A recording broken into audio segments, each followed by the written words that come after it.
Muy bien. Bueno, que tengan hoy todas buenas noches. Vamos a comenzar nuestro encuentro para ir a los brazos de María y de los brazos de María a Jesús en esta preparación para nuestra consagración. Bueno, voy a compartir pantalla porque está ahí la oración.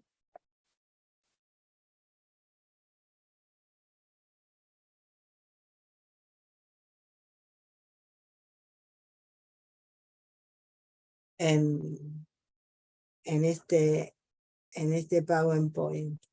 Voy a poner la oración. No sé si Esteban o Solange quieren leer esta oración que decimos siempre para empezar. La leo. Dale. Oh Jesús, que vives en María, ven a vivir en nosotros tus siervos, con tu espíritu de santidad, con la plenitud de tus dones, con la perfección de tus caminos, con la realidad de tus virtudes, con la comunión de tus misterios. Domina en nosotros sobre todo poder enemigo por tu Espíritu Santo, para gloria de Dios Padre. Amén. Amén. Dios te salve María, llena eres de gracia, el Señor es contigo. Bendita tú eres entre todas las mujeres y bendito es el fruto de tu vientre Jesús. Santa María, sí. No, pensé que la tenía que responder. No, decila nomás. Santa María, Madre de Dios, ruega por nosotros pecadores, ahora y en la hora de nuestra muerte. Amén. Amén. En el nombre del Padre, del Hijo y del Espíritu Santo. Amén. Bueno, ahí le encomendamos a nuestra madrecita este tiempo de charlita.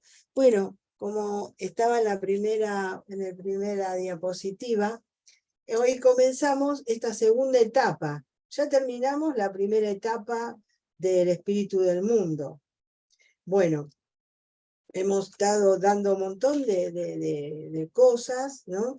Espero que lo hayan aprovechado, que hayan tenido el tiempo para meditar, para hacer examen de conciencia, para sacar esas cosas que nos ha pegado el mundo. Vivimos en una cultura donde rodeados de tantas cosas que nos confunden y que al católico, ¿no?, nos hace a veces tambalear en nuestra fe. Entonces tenemos que estar fuertes, conociendo todas estas cosas que hemos estado hablando, para que nadie nos venga a confundir y a sacar la esperanza, ¿no?, que tenemos en nuestro buen Dios. Y ahora vamos a comenzar esta etapa que es el conocimiento de sí mismo. Qué importante es conocernos, porque si no nos conocemos, no podemos cambiar lo que no está bien en nosotros. Y bueno, y Dios quiere que nosotros seamos perfectos, porque esa es la santidad, ¿no? Ir a ser santos. Perfecto, bueno, por supuesto que perfecto lo terminaremos en el cielo. Acá siempre vamos a tener imperfección. Pero en nuestro bautismo hemos recibido todos los dones, hemos recibido todas las gracias. El bautismo justamente hoy, en el Evangelio, hoy este tercer domingo de Cuaresma, nos habla justamente del recuerdo de nuestro bautismo, ¿no?, cuando nos habla del agua. El agua ha lavado toda nuestra miseria, nuestra suciedad en el bautismo, nos ha hecho hijos de Dios, nos ha hecho, digamos, nos ha unido pero estrechamente a Jesucristo, de tal forma que somos otros Cristos después que salimos del bautismo. Por supuesto que mientras somos chiquititos, nosotros no tenemos conciencia, pero eso es lo que sí ha hecho en nuestra alma el Espíritu Santo. Entonces, pero después, a medida que nosotros, bueno, vamos caminando en nuestra vida, nuestra alma se empieza a ensuciar y bueno, y la tenemos que ir limpiando, y se nos empiezan a pegar cosas que no son de Dios y las tenemos que ir despegando, porque para llenarnos de Jesucristo, para que seamos otros Cristo, que es lo que esta devoción hace, ¿no es cierto? Entonces necesitamos vaciarnos primero. Y si no nos vaciamos primero de todas esas cosas que se nos apegaban del mundo, y no nos vaciamos de nosotros mismos, porque el Señor dijo, renuncien a sí mismos y síganme, ¿no? Tome su cruz y sígame. Entonces, esa es la tarea que tenemos todos los días los cristianos, ¿no? Ir renunciando a todas esas cosas para hacer solo la voluntad de Dios, ¿eh? Para que, porque eso es lo que nos va a hacer felices. Cuando nos apartamos de la voluntad de Dios, nosotros estamos bebiendo de otra fuente, y no es el agua viva que Dios nos ha dado en el bautismo, ¿verdad? Entonces, vamos a empezar esta aventura, ¿no? De conocernos, porque sí que es una aventura conocernos a nosotros mismos, porque siempre ponemos máscaras, ¿no? Ir adentro, hacer la interioridad, nos cuesta bastante. Entonces, con la oración, por supuesto, con estas algunas de estas cosas que vamos a ir mirando en estos días, en estos encuentros, que creo que son 3, vamos a ir viendo y vamos a ir despejando, ¿no? Un poquito, haciendo un poquito de luz de lo que somos. Nos dice San Luis, y vamos a leer del libro de San Luis, de esta etapa, ¿no?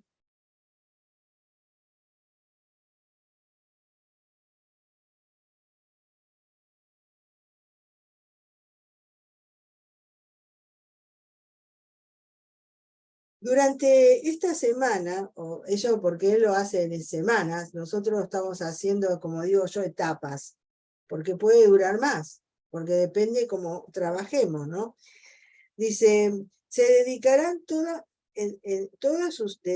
todas sus oraciones y actos de piedad a pedir el conocimiento de sí mismo y la contrición de sus pecados, haciéndolo todo por espíritu de humildad. Podrán meditar, si quieren, lo dicho antes, sobre nuestras malas inclinaciones, que ahora lo vamos a leer, y no considerarse durante estos días más que como caracoles, babosas, sapos, cerdos, serpientes, machos cabríos, o meditar estos 3 pensamientos de Pseudo Bernardo. Piensa en lo que fuiste, un poco de barro, en lo que eres, un poco de estiércol, y en lo que serás, pasto de gusanos. Rogarán a nuestro Señor y al Espíritu Santo que los ilumine diciendo, Señor, que vea, o que yo te conozca, o también, ven Espíritu Santo. Bueno, esas cosas que nosotros tenemos que decir continuamente, ¿no? Al Señor que yo vea, que yo me conozca, que yo sepa quién soy. Ven Espíritu Santo, que sea el Espíritu Santo el que nos haga ver que nos dé esa luz y despeje esas tinieblas que nos hacemos en nuestro interior para conocernos, ¿no? Recurrirán a la Santísima Virgen María pidiéndole esta gracia, ¿no? Y después vamos a ver que hoy, a partir de hoy vamos a rezar unas oraciones, pero se los voy a decir al final, las oraciones que vamos a rezar en esta etapa. Bueno, ¿qué nos habla más San Luis sobre nosotros? Acá en el número 78 y 79 nos dice así: nuestras mejores acciones quedan de ordinario manchadas e infectadas a causa de las malas inclinaciones que hay en nosotros. Cuando se vierte agua limpia y clara en una vasija que huele mal, o vino en una garrafa maleada por otro vino, el agua clara y el buen vino se dañan y toman fácilmente el mal olor. Del mismo modo, cuando Dios vierte en nuestra alma, infectada por el pecado original y actual, sus gracias y rocíos celestiales, o el vino delicioso de su amor, sus bienes se deterioran y dañan ordinariamente a causa de la levadura de malas inclinaciones que el pecado ha dejado en nosotros. y nuestras acciones, aun las inspiradas por las virtudes más sublimes, se resienten de ello. Es por tanto de suma importancia para alcanzar la perfección, que sólo se adquiere por la unión con Jesucristo, liberarnos de lo malo que hay en nosotros. De lo contrario, nuestro Señor, que es infinitamente santo y detesta la menor mancha en el alma, nos rechazará de su presencia y no se unirá a nosotros.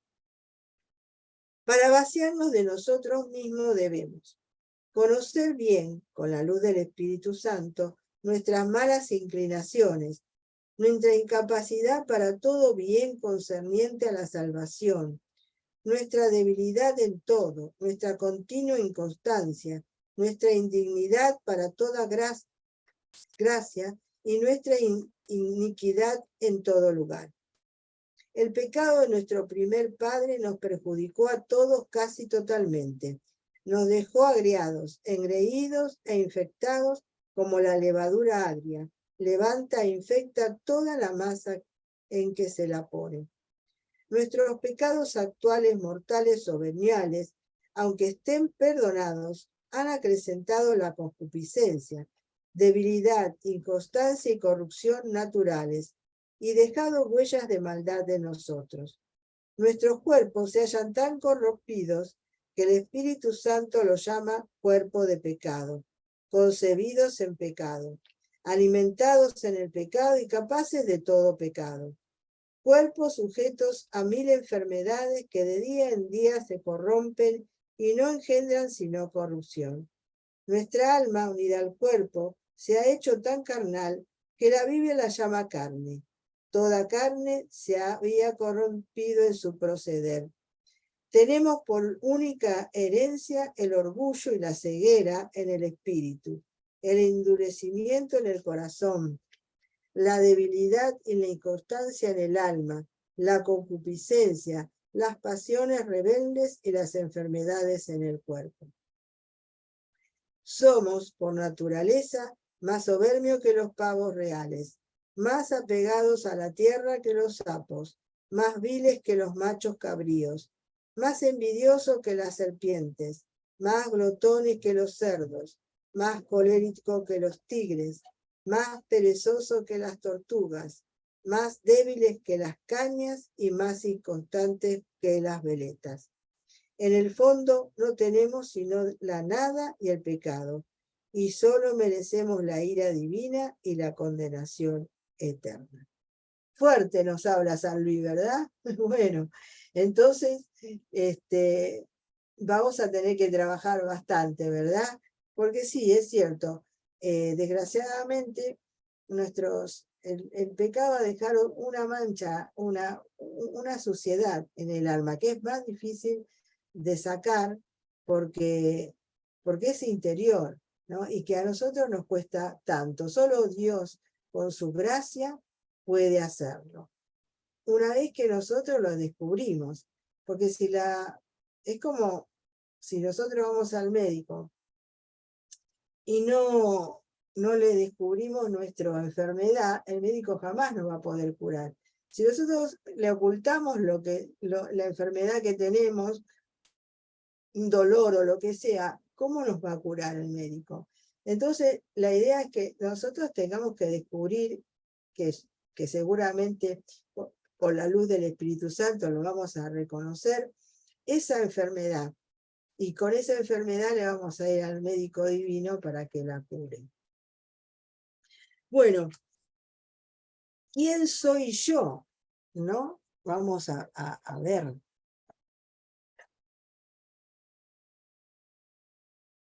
¿Quién soy yo? Vamos a hablar sobre el origen, sobre la naturaleza, sobre nuestra misión y función y nuestro fin. El origen del hombre. El libro de Génesis, en sus 2 primeros capítulos, nos esclarece el misterio del origen del hombre. Dios creó al hombre a su imagen, a imagen de Dios lo creó, hombre y mujer lo creó. Lo primero que queda claro es que el hombre es criatura, no creador, Es creación de Dios, por lo tanto no es Dios. No tiene su razón de ser en sí mismo, sino en su creador. Cuando el hombre se pone como medida de todas las cosas, olvidándose de su creador, entonces traiciona su propio origen, cayendo en la idolatría de la propia persona y acaba afirmando una autonomía que le termina destruyendo. Al desconocer su origen, pierde la noción de lo que es. Pero el hombre no solo es criatura de Dios, sino que es una criatura del todo especial. Es imagen y semejanza de Dios. Un perrito es una criatura de Dios, pero no es imagen y semejanza de Él. El ser imagen y semejanza de Dios nos indica que participamos de su misma naturaleza, que somos sus hijos. De todas las criaturas visibles, solo el hombre es capaz de conocer y amar a su Creador. Es la única criatura en la tierra a la que Dios ha amado por sí misma. Solo Él está llamado a participar por el conocimiento y el amor en la vida de Dios. Por haber sido hecho a imagen de Dios, el ser humano tiene la dignidad de persona. No es solamente algo, sino alguien. Es capaz de conocer, de poseerse, de darse libremente y entrar en comunión con otras personas. Y es llamado por la gracia a una alianza con su Creador, a ofrecerle una respuesta de fe y de amor que ningún otro ser puede dar en su lugar. Lo leemos esto en el Catecismo, en el numeral 357. Pero además, desde la creación, Dios los creó hombre y mujer, como un complemento mutuo. Esta realidad hace parte de la naturaleza del hombre y no es un rol inventado por ninguna cultura. Son creados en una perfecta igualdad, en tanto que personas humanas, y así el hombre y la mujer son, con la misma dignidad, imagen de Dios. Es su ser hombre y su ser mujer reflejan la sabiduría y la bondad del Creador. No obstante, Dios no es en modo alguno a imagen del hombre. No es ni hombre ni mujer. Dios es espíritu puro y en el cual no hay lugar para diferencia de sexos. Lo dice el Catecismo en el numeral 369 y 370. La naturaleza del hombre. Bueno, entonces nuestro origen, ¿no? Somos criaturas de Dios. Nosotros no somos por sí mismos, somos creados por Dios, pero de una forma especial, porque somos su imagen y semejanza, y esa es nuestra dignidad. Y también nos ha dado esta diferencia de ser hombre y mujer, que son complementos. Eso tenemos que conocerlo bien, porque hoy en día, ¿no? Por estas nuevas ideologías, nos dicen que nosotros nos podemos construir, decir lo que nosotros queremos ser. Si somos mujeres, pero queremos ser hombre, ¿por qué no? Que nosotros mismos determinamos nuestro sexo, y eso es una mentira. Y tenemos que estar bien, conocer bien quién somos, ¿verdad? Bueno, la naturaleza del hombre. El hombre es unidad sustancial de cuerpo y alma. La persona humana creada a imagen de Dios es un ser a la vez corporal y espiritual. El relato bíblico expresa esta realidad con un lenguaje simbólico cuando afirma que Dios formó al hombre con polvo del suelo e insufló en sus narices aliento de vida y resultó el hombre un ser viviente. El alma designa también lo que hay de más íntimo en el hombre y de más valor en él, aquello por el que es particularmente imagen de Dios. Alma significa el principio espiritual en el hombre. La Iglesia enseña que cada alma espiritual es directamente creada por Dios, no es producida por los padres y que es inmortal, no perece cuando se separa del cuerpo en la muerte, y se unirá de nuevo al cuerpo en la resurrección final. Posee dos facultades que llaman superiores, entendimiento y voluntad. El entendimiento iluminado por la fe y la voluntad ayudada de la gracia disponen al hombre para cumplir la voluntad de Dios. El entendimiento es la capacidad que tiene el hombre para pensar, para buscar y hallar la verdad a través de la mente y la razón. Gracias a esta capacidad, el hombre puede entender y aprender, imaginar y memorizar. Puede hacer grandes descubrimientos e inventar cosas maravillosas. Puede mejorar el mundo, pero lo más importante es que gracias a su entendimiento, el hombre puede llegar a conocer la verdad. Conocer la verdad significa que aquello que pensamos coincide con lo que realmente es o sucede. Es importante el entendimiento, porque usándolo correctamente y conociendo la revelación de Dios, llegamos a la verdad. Conoceréis la verdad y la verdad os hará libre. Qué importante es esto, ¿verdad? Porque hoy nos quieren decir que hay muchas verdades, pero no, nosotros sabemos que hay una verdad. Y esa verdad, ¿quién es? Es Jesucristo. Yo soy camino, verdad y vida. El hombre no solo piensa, sino que tiene voluntad. Quiere, es decir, el hombre busca aquello que le atrae. La voluntad es la capacidad que tiene el hombre para moverse hacia un bien que desea. La voluntad busca siempre un bien que ha sido pensado y prestado a ella anteriormente por el entendimiento. La voluntad se mueve para alcanzar la felicidad que la inteligencia piensa que le dará tener el bien deseado. Es importante la voluntad porque con ella por ella practicamos la virtud. La repetición habitual de un buen acto de la voluntad se denomina virtud. La repetición habitual de un mal acto de la voluntad se denomina vicio. El cuerpo del hombre participa de la dignidad de la imagen de Dios. Es cuerpo humano precisamente porque está animado por el alma espiritual. Y es toda la persona humana la que está destinada a ser, en el cuerpo de Cristo, el templo del Espíritu. En el cuerpo se encuentran las facultades inferiores, las pasiones, los sentimientos, las emociones. Estas deben estar sometidas a las facultades superiores.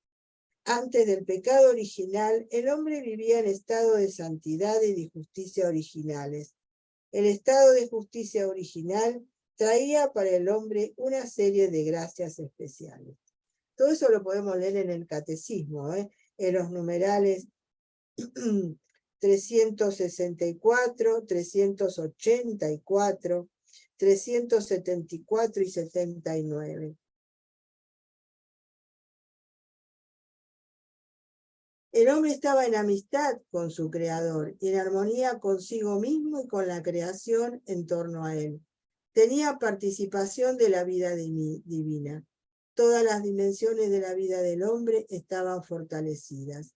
El hombre no debía ni morir ni sufrir. Experimentaba la armonía interior de la persona humana, la armonía entre el hombre y la mujer, la armonía entre la primera pareja y toda la creación. Las facultades inferiores estaban sometidas a las facultades superiores. Tenía dominio del mundo que Dios había concedido. Tenía dominio de sí. El hombre se hallaba íntegro y ordenado en todo su ser por estar libre de la triple concupiscencia. El trabajo no le era penoso. Con el pecado original el hombre pierde el estado de justicia original, pero gracias a la redención, todas estas gracias serán superadas por la gloria de la nueva creación en Cristo. Así pues, la gracia de la redención hace del hombre caído una nueva criatura y le da dignidad de hijo de Dios. De esta manera, ante la pregunta, ¿quién eres?, no hay mejor respuesta que decir, Yo soy hija de Dios, yo soy hijo de Dios. Esa es nuestra verdadera dignidad y nuestra verdadera naturaleza. Ser hijo de Dios. Dios ha creado al hombre racional, confiriéndole la dignidad de una persona dotada de la iniciativa y del dominio de sus actos. Quiso Dios dejar al hombre en manos de su propia decisión, de modo que busque a su Creador sin coacciones y adhiriéndose a él. Llegue libremente a la plena y feliz perfección. El hombre es racional y por ello semejante a Dios fue creado libre y dueño de sus actos. Sí, porque Dios nos dio algo muy importante, que es la libertad. Y con esa libertad nosotros podemos decidir, ¿verdad?, aceptar lo que Dios nos propone o negarlo. ¿Y cuál es la misión que tiene el hombre? El hombre fue creado para conocer, amar y servir a Dios. Esta es su misión en esta tierra y el único medio para alcanzar la felicidad plena. Es como si Dios fuese un gran faro de luz y el hombre estuviera de espaldas a él. Engañado ve que una sombra se dibuja en el suelo y comienza a perseguir esa sombra y la sombra de la felicidad. Nosotros estamos llamados a eso, a vivir en Dios, a cumplir la voluntad de Dios. Y cuando nos alejamos de Él, ¿no es cierto? Es como nos dice acá, es como si fuera, Dios es la luz y la sombra que estamos nosotros de espaldas, nosotros nos engañamos pensando y vamos caminando y la sombra va delante nuestra, y la sombra va delante nuestra y nunca la alcanzamos. Si nosotros le damos espalda y nos ponemos de frente a Dios, entonces ahí encontramos la verdadera misión, la verdadera felicidad a que siempre estamos buscando. El hombre no vive para ser ingeniero, ni doctor, ni padre o madre de familia, ni abogado, ni casado, ni soltero, ni presbítero.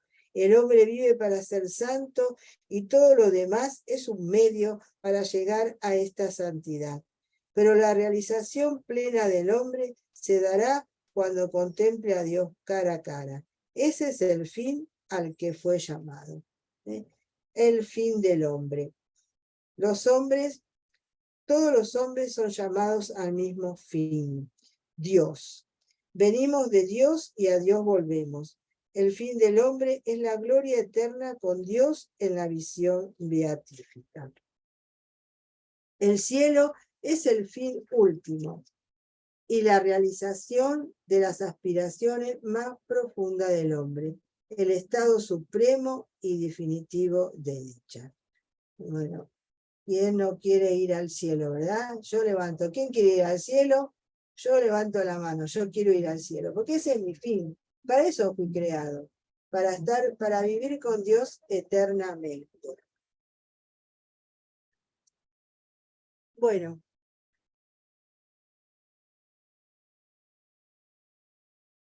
Las particularidades del conocimiento de sí mismo.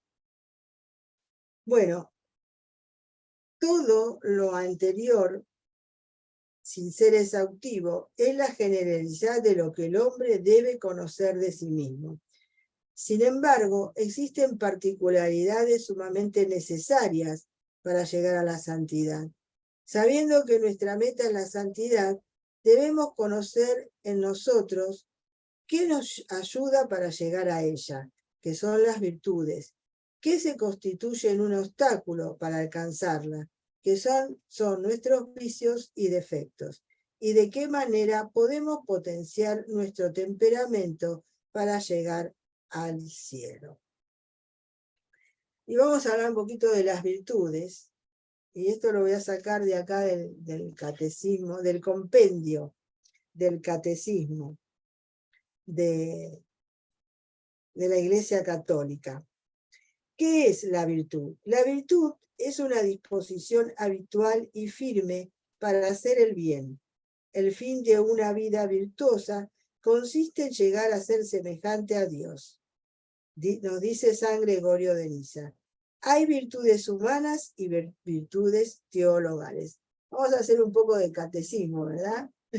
Bueno, entonces hemos estado hablando de que quiénes somos nosotros, cómo fuimos creados, cuál fue nuestra naturaleza, cuál es nuestra naturaleza, cuál es nuestra misión en esta tierra y cuál es nuestro fin. Pero para poderlo alcanzar necesitamos también todas estas cosas. Necesitamos, perdón, un poquito de agua.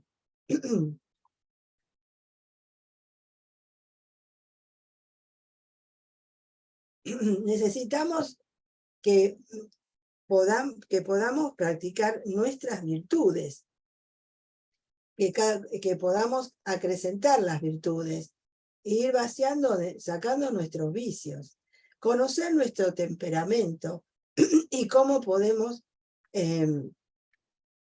digamos, mejorarlo con el carácter, ¿no? Bueno, las virtudes, como digo, tenemos las virtudes humanas y las virtudes teologales. ¿Qué son las virtudes humanas? Las virtudes humanas son perfecciones habituales y estables del entendimiento y de la voluntad, que regulan nuestros actos, ordenan nuestras pasiones y guían nuestra conducta en conformidad con la razón y la fe. Adquiridas y fortalecidas por medio de actos morales buenos y reiterados, son purificadas y elevadas por la gracia divina. Bueno, qué importante, ¿verdad? Nos dice acá el catecismo, ¿no? O sea, son perfecciones habituales y estables del entendimiento y de la voluntad, que son nuestras, son estas fuerzas del alma, ¿no es cierto? El entendimiento y la voluntad. Y que así, con eso podemos regular nuestros actos y ordenar nuestras pasiones. Y que además nos ayuda en todo esto la gracia. ¿Cuáles son las principales virtudes humanas? Las virtudes humanas son las denominadas cardinales. Son la prudencia, la justicia, la fortaleza y la templanza. ¿Qué es la prudencia? La prudencia dispone la razón a discernir en cada circunstancia nuestro verdadero bien y a elegir los medios adecuados para realizarlos. Es guía de las demás virtudes, indicándole su regla y medida. Y qué importancia es pedirle al Espíritu Santo que nos dé la virtud de la prudencia, ¿eh? Es algo que tenemos que pedir todos los días, ¿no? La prudencia, el discernimiento. ¿Qué es la justicia? La justicia consiste en la constante y firme voluntad de dar a los demás lo que es debido. La justicia para con Dios se llama virtud de la religión. ¿Qué es la fortaleza? La fortaleza asegura la firmeza en las dificultades y la constancia en la búsqueda del bien, llegando incluso a la capacidad de aceptar el eventual sacrificio de la propia vida por una causa justa. Sí, otra cosa que debemos pedir en estos tiempos, la fortaleza, porque en estos tiempos siempre estamos tironeados por muchas cosas y necesitamos ser fuertes, estar en esa fortaleza de la fe de nuestro Señor que siempre está con nosotros y nos ayuda. ¿Qué es la templanza? La templanza modera la atracción de los placeres, asegura el dominio de la voluntad sobre los instintos y procura el equilibrio en el uso de los bienes creados. Bueno, vamos a decir que todas las virtudes son necesarias pedirlas y que el Espíritu Santo las vaya regando, ¿no? Con sus dones, porque así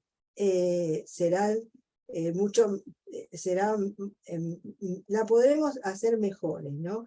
Si nosotros usamos nuestras propias potencias, ¿no? sin la ayuda del Espíritu Santo, yo creo que había hablado de esto, de que somos como un barco, ¿no? Una barquita, que va navegando con los remos. Y si lo hacemos así, nos va a costar mucho más adquirir las virtudes.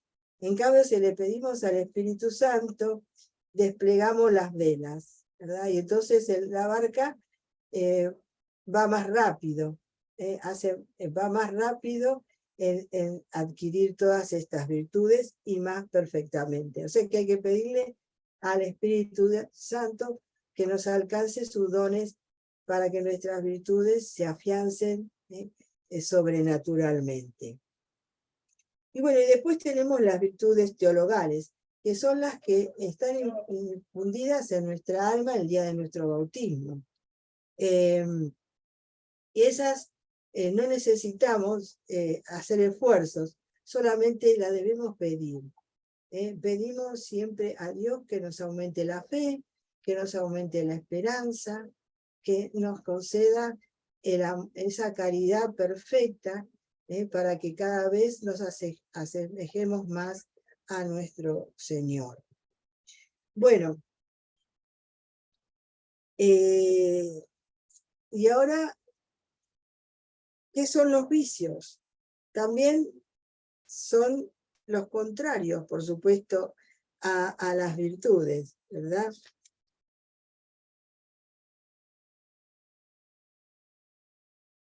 También lo voy a decir acá, que nos dice el catecismo, el compendio del catecismo. Los vicios, como contrario a las virtudes, son hábitos perversos que oscurecen la conciencia e inclinan al mal. Los vicios pueden ser referidos a los 7 pecados llamados capitales: soberbia, avaricia, lujuria, ira, gula, envidia y pereza. Entonces, tenemos que trabajar. Muchas veces, si queremos hacer un examen de conciencia, es bueno que hagamos ese examen de conciencia por medio de estos vicios, de estos pecados capitales, ¿no? La soberbia, ¿cómo estamos con la soberbia? ¿Cómo estamos con la avaricia? ¿Cómo nos dejamos llevar por la lujuria? ¿Somos iracundos? ¿Cómo nos dejamos llevar por la gula, la envidia, la pereza? No podemos hacer un examen de conciencia de estos 7 pecados capitales. Es una buena forma de hacer nuestros exámenes de conciencia, porque yo personalmente me hago el examen de conciencia a través de los pecados, estos capitales, porque todos, de una forma u otra, tenemos soberbia. Algo de soberbia siempre tenemos, ¿no? Algo de avaricia siempre tenemos, ¿verdad? Y todos los demás pecados. Y yo creo que así nos podemos hacer un buen examen de conciencia y descubrir eso que todavía no hemos sacado de nuestra vida. Bueno, y ahora vamos a hablar de un tema que son el temperamento, ¿no? El temperamento es algo que nacemos con él. Es algo con que nacemos. Nos viene ya, digamos, intrínseco a nosotros. La historia de los temperamentos nos viene de Hipócrates, de la cultura griega. Hipócrates, en el siglo V a.C., había dividido los temperamentos, había descubierto que en el hombre hay unos humores, y que esos humores que tiene el hombre condicionan es forman parte del temperamento, con lo que nosotros nacemos. Y él había descubierto estos 3 humores: la bilis negra o melas, la bilis amarilla, la flema y la sangre. Son estos líquidos que tenemos en nuestro cuerpo. Y entonces de ahí sacaba los nombres de los temperamentos. El de la bilis negra o melas, el melancólico. El bilis amarillo, el colérico.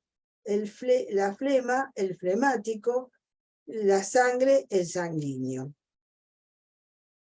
Son esos 4 temperamentos, ¿no?, que tienen esos nombres, que todos nacemos con ellos. Uno tiene unos, otros tienen otros. Generalmente nunca tenemos un temperamento puro, siempre tenemos mixtos en nuestra constitución.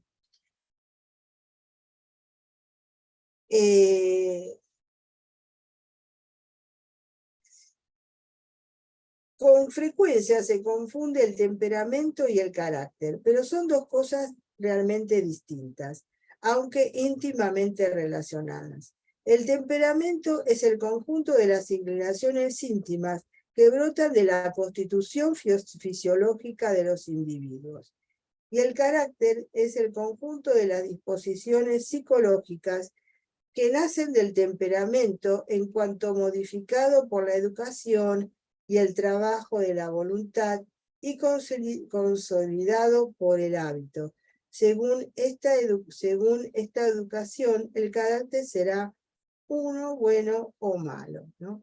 O sea, nosotros ya nacemos con un temperamento, pero el carácter hace que ese temperamento, a medida que depende en el lugar que nacemos, nuestra cultura que nos rodea, todo lo que la educación, todo lo que nos rodea, va haciendo ese temperamento, lo va, digamos, modificando, ¿no? Y también así nosotros, a través de eso, también podemos nosotros ir modificando. Si nos conocemos, si conocemos nuestro temperamento. Bueno, y acá tenemos los 4 temperamentos. Yo los voy a decir así, poco resumido, pero hay un libro de un psicólogo que se llama Conrado Hock, H-O-C-K, que se llama Los 4 temperamentos, y ahí podemos leerlo con más amplitud. El temperamento sanguíneo. También les voy a dejar, van a encontrar Le pasé a Nicolás, a donde está todo lo que, donde está todo lo que yo estoy subiendo, todo esto, PowerPoint y todo el material, en la página de Nicolás, como él nos enseñó el otro día. Ahí van a encontrar un test para conocer sus temperamentos. Bueno, el temperamento sanguíneo. Bueno, cada temperamento tiene unas buenas cualidades y otras malas. O sea, unas cosas buenas y otras cosas malas. El sanguíneo es afable y alegre, simpático, sensible y compasivo ante las desgracias del prójimo. Dócil y sumiso ante sus superiores, sincero y espontáneo, a veces hasta la inconveniencia. Su entusiasmo es contagioso y arrebatador. Su buen corazón cautiva y enamora. Suele tener una concepción serena de la vida, dotada de una exuberante riqueza afectiva.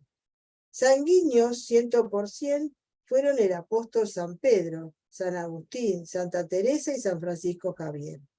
Las malas cualidades del sanguíneo son: sus principales defectos son la superficialidad, la inconstancia y la sensualidad. El temperamento colérico tiene como buenas calidades cualidades es actividad, entendimiento agudo y voluntad fuerte, concentración, constancia, magnanimidad, liberalidad. De ahí las excelentes prendas de este temperamento riquísimo.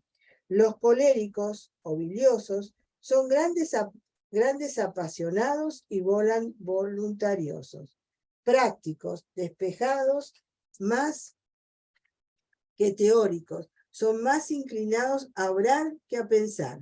No son de los que se dejan para mañana lo que podrían hacer hoy. Más bien, hacen hoy lo que deberían dejar para mañana. Tales fueron San Pablo Apóstol, San Jerónimo, San Ignacio de Loyola y San Francisco de Sales. Las malas cualidades del colérico. La tenacidad de su carácter les hace propensos a la dureza, obstinación, insensibilidad, ira y orgullo. Si se les resiste y contradice, se tornan violentos y crueles, a menos que la virtud cristiana modere sus inclinaciones. Tratan a otros con una altanería que puede llegar hasta la crueldad. Todo debe doblegarse ante ellos.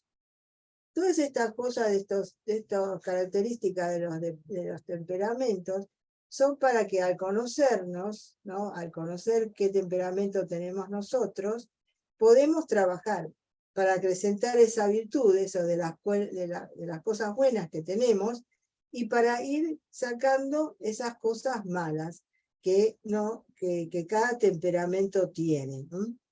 Por eso es tan necesario conocernos. El temperamento melancólico, las buenas cualidades. Los nerviosos tienen una sensibilidad, o sea, el melancólico tiene una sensibilidad menos viva que la de los sanguíneos, pero más profunda. Son naturalmente inclinados a la reflexión, a la soledad, a la quietud, a la piedad y vida interior. Su inteligencia suele ser aguda y profunda, madurando sus ideas con la reflexión y la calma. Es el temperamento opuesto al sanguíneo, como el colérico es el opuesto al flemático.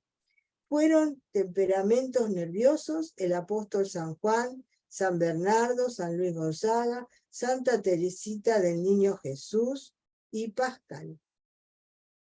Las malas cualidades del melancólico. El lado desfavorable de este temperamento es la tendencia exagerada hacia la tristeza y melancolía. Se sienten inclinados al pesimismo, a ver siempre el lado difícil de las cosas, a exagerar las dificultades. Ello les hace retraídos y tímidos, propensos a la desconfianza en sus propias fuerzas, al desaliento, a la indecisión y a los escrúpulos. Son esas personas que bueno, son esos que vos les preguntás, sí, ¿cómo te fue en el examen, no? Y te va a decir, me fue re mal, estuve malísima. ¿Cuánto te sacaste? Me saqué 9. Me saqué 9. Bueno, son esas personas así. Bueno, el temperamento flemático. Las buenas cualidades. El flemático trabaja despacio, pero asiduamente. No se irrita fácilmente por insultos, fracasos o enfermedades. Permanece tranquilo y sosegado, discreto y juicioso. Es sobrio y tiene un buen sentido práctico de la vida. Su lenguaje es claro, ordenado, justo, positivo. Es prudente, sensato, reflexivo. Obra con seguridad. Llega a sus fines sin violencia, porque aparta los obstáculos en lugar de romperlos. Santo Tomás de Aquino poseyó los mejores elementos de este temperamento. Las malas cualidades. Su calma y lentitud le hacen perder muy buenas ocasiones, porque tarda demasiado en ponerse en marcha. No se interesa mayormente por lo que pasa fuera de él. Vive para sí mismo en una especie de concentración egoísta. No son muy apropiados para el mando y el gobierno. Ninguno de estos temperamentos, bueno,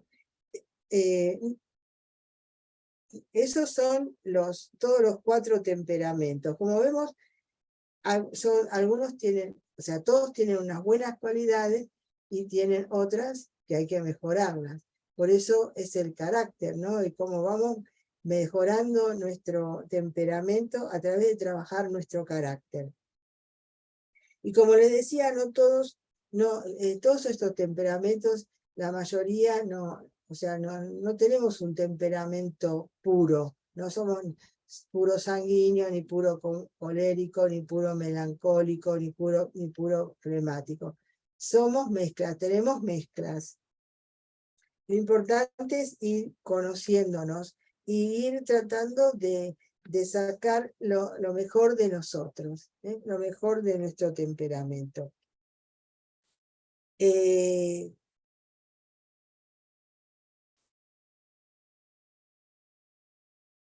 Bueno, y ahora vamos a hablar también de algo importante, que es el defecto dominante. El defecto dominante, hay algo que vamos a descubrir en nosotros, de todo, que es este defecto dominante, algo en que siempre caemos, en que vamos a confesarnos y siempre caemos en el mismo pecado. Bueno, eso debemos descubrirlo, pedirle al Espíritu Santo que nos dé esa luz para descubrir nuestro defecto dominante para poderlo combatir. Con la palabra defecto se designa, entre otras cosas, la inclinación a un determinado acto pecaminoso producida por la repetición frecuente del mismo acto. Todos nacemos con predisposiciones naturales a ciertos actos buenos y otros malos. Si la voluntad no se opone desde el principio a estas predisposiciones connaturales al mal, éstas adquieren pronto mayor vigor y se convierten en verdaderos defectos.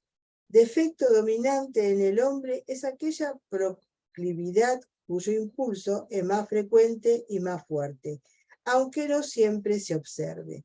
El defecto dominante a menudo nos lleva a cometer faltas o pecados. Si el defecto dominante no es combatido enérgicamente, irá cegando poco a poco la mente, llevando al hombre a culpas cada vez más frecuentes y más graves. Bueno, ¿y cómo vamos a combatir este defecto? Bueno, en primer lugar, hemos de orar y examinarnos acerca de las infidelidades que más fácilmente y a menudo cometemos. Es también conveniente observar el objeto a quien se dirigen nuestros pensamientos y deseos espontáneamente. Otro medio de actuar es abrir sinceramente el corazón al confesor, que de esta manera nos conocerá a fondo y podrá indicarnos nuestro defecto dominante. También debemos tener en cuenta las reprensiones que más se nos hacen. Escuchar a ver a los demás que siempre los están recriminando, de qué nos están acusando continuamente. Y seguramente ahí vamos a descubrir algo de nosotros que debemos sacar de nuestra vida. Después de haber conocido nuestro defecto dominante, es necesario trabajar sin tregua en extirparlo, especialmente con el ejercicio de las virtudes más directamente contrarias a él, ¿no? Para conseguir nuestro intento, habremos de orar mucho y examinarnos sobre los progresos que hacemos. A veces se requieren varios años de dura lucha para desarraigar un defecto, pero no debemos creer en que estos esfuerzos son inútiles. Con la gracia del Señor se puede reformar las naturalezas más rebeldes. Tampoco nos hemos de creer vencedores hasta el punto de descuidar toda vigilancia durante el resto de nuestra vida. Porque sí, porque a veces podemos creer que ya lo combatimos y por ahí en cualquier momentito, si nos descuidamos, volvemos a caer. Así vivían los santos, ¿verdad? Siempre los santos estaban vigilándose continuamente, tratando de encontrar, a ver, en qué están cayendo o volvieron a caer. Bueno, un poco medio aburrido capaz, ¿no? Esto. Bueno, ¿cuál es la práctica de esta semana? Vamos a hacer el examen de conciencia donde se identifiquen las virtudes, los vicios, el temperamento y el defecto dominante. Vamos a hacer un examen de conciencia escrito, lo vamos a escribir en un papelito, en un cuadernito o en el cuadernito que estemos haciendo. Vamos a ir viendo, ¿no? cuáles son las virtudes que tenemos, cuáles son los vicios, vamos a ver si pudimos descubrir nuestro temperamento, ¿no? Yo les recomiendo que busquen ese libro y lo lean, o profundicen en algún otro libro, pero en ese libro están, lo pueden bajar por internet. Yo sí creo que lo tengo, se lo voy a pasar a Nicolás para que ustedes también lo tengan y lo puedan leer. Y ahí descubrir un poquito más y trabajar un poquito más para conocer el temperamento de cada uno. Hagan el test, que también está ahí, y ahí van a conocer van a poder conocer algo sobre si pueden descubrir su temperamento. Y el defecto dominante también. Trabajar a ver cuál es nuestro defecto dominante. Y bueno, y el propósito, ¿no? de corregir. Lo que hemos descubierto, si hemos descubierto un vicio, tratar de corregirlo. Si hemos descubierto nuestro defecto dominante, por supuesto, ir trabajando en eso hasta que lo podamos, como decía recién, por ahí nos lleva mucho tiempo sacarnos de encima este defecto y este vicio. Pero con la gracia de Dios, la confesión, estar siempre en la oración, la lectura de la palabra, seguramente que Dios nos va a conceder la gracia de ser un poquito mejores. Bueno, ahora vamos a comenzar a rezar. Hasta ahora, en la primera etapa, yo no les puse que rezaran ninguna oración, solamente que se ocuparan de rezar el rosario. Si no lo estaban rezando diariamente, que empezaran a rezarlo, aunque sea despacito, para ir haciendo esta práctica que después va a ser para ustedes algo que no van a poder dejar de hacer. Porque con la Virgen nos encontramos nuestra paz, con ella a través del rosario encontramos, conocemos mejor a Jesucristo, porque meditamos su vida, y también la conocemos mejor a ella. Entonces, si lo rezamos de esa forma, seguramente cada vez vamos a querer rezarlo más asiduamente. Pero vamos a empezar a rezar estas oraciones. Letanías al Espíritu Santo. En el material que yo le subí a Nicolás está el librito de las oraciones. Son letanías al Espíritu Santo, el Ave María Estela y las letanías a la Santísima Virgen. Igual creo que esto lo pueden ustedes encontrar. Si buscan por internet pueden encontrar las letanías al Espíritu Santo y las letanías a la Santísima Virgen, todas las conocemos, que muchas las rezamos después del Santo Rosario. Y el Ave María Estela. Y con eso vamos a terminar nuestra charla de hoy. La vamos a rezar ahora, una hermosa oración. Así que vamos a terminar nuestra charlita así. Oh Santa María, de mares estrella, Virgen de Dios Madre y del cielo puerta, retomando el ave que Gabriel te diera, la paz corrobora, cambia el nombre de Eva. Al ciego ilumina y libra al cautivo, ahuyenta a los males, da bienes divinos. Haz ver que eres madre, por ti nuestras preces reciba, el que es tuyo y ser nuestro quiere. Bendita Señora, la más dulce y buena, borrando el pecado, endulza las penas. Danos vida santa y recto camino, para que en el cielo veamos a tu Hijo. gloria al Padre eterno, gloria a Jesucristo, gloria al Santo Espíritu y gloria a los tres. Amén. En el nombre del Padre, del Hijo y del Espíritu Santo. Amén. Bueno, acá terminamos con este encuentro. Vamos a dejar de compartir la pantalla. Y bueno, acá quedó Solange conmigo solita, pero bueno, espero que cuando escuchen es un poquito denso este tipo de preparación, pero es la única forma de poder vaciarnos de nosotros mismos y llenarnos de Jesucristo, como es esta devoción de la esclavitud María. Bueno, gracias, Solange, por quedarte. Que tengan buenas noches. Gracias, Nicolás.